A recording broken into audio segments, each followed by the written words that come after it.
کچھ دیر مجھ غریب کی محفل میں بیٹھ کر یاران خوش کلام کوئی بات کیجیے۔ بسم اللہ الرحمن الرحیم۔ میں بکار احمد تنولی، میرا تعلق مانسہرہ سے، اور میرے جو شعبے میں الحمدللہ ٹیچنگ سے وابستہ ہوں، میرا اپنے پرائیویٹ اسکول۔ تو واصف علی واسف صاحب سے جو نسبت ہے، جو تعلق ہے، وہ ان کی کتاب کرن کرن سورج کی جو اس کا اسباق تھا کہ انہوں نے کہ آباد شہر کی اس مسجد کے نام جس میں لاؤڈ اسپیکر نہیں ہے۔ یہ بات میں نے پڑھی جب، تو اس کے بعد میں نے سوچا کہ ان کی اگر ایک بات جو انتصاب جو ہے ایک کتاب کا وہ اتنا عمدہ ہے، اس کے بعد میں نے ان کی مختلف کتابیں پڑھنی شروع کی۔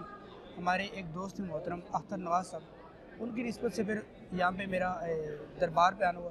دربار پہ جب آنا ہوا تو الحمدللہ وہاں پہ جو دربار میں مجھے چیزیں ملی، ایک تو سب سے پہلی چیز یہ کہ ہر بندہ جو تھا ان کی جو نسبت تھی سرکار سے، سرکار واصف علی واسف صاحب سے، تو وہ کسی خاص وجہ سے نہیں تھی، مطلب ان کی صرف اور صرف وجہ تھی ان کی جو کتابیں پڑھی۔ اور اکثر لوگ جو نوجوان میں نے دیکھے، جو پڑھے لکھے نوجوان تھے، وہ الحمدللہ وہ سرکار واصف علی واسف صاحب کو چاہنے والے تھے، اور اسی نسبت سے میری بھی نسبت تھی۔ اور جہاں پہ جو میرے دوست ملے، جو بھی دوست احباب، الحمدللہ ان کے ساتھ واصف علی واسف صاحب کی جو نسبت ہے وہ بہت اعلیٰ۔ تو ان کے جو صاحبزادے کاشف صاحب، تو ان کے ساتھ بیٹھے ہوئے تھے گھر میں، بات کر رہے تھے سرکار کے حوالے سے۔ تو اس وقت چھوٹی سی ایک سجیشن دی تھی کہ سرکار کے شعر ہے کہ سنگ در حبیب ہے اور سر غریب کا، کس اوج پر ہے ستارہ نصیب کا۔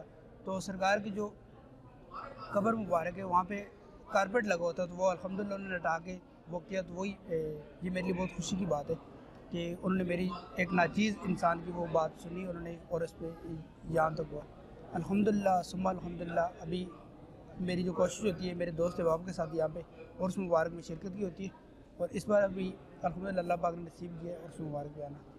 اللہ پاک واصف علی واسف صاحب جو کہتے ہیں کہ اللہ پاک آسانیاں پیدا فرمائے اور آسانیاں بانٹنے کی توفیق دے۔ جزاک اللہ۔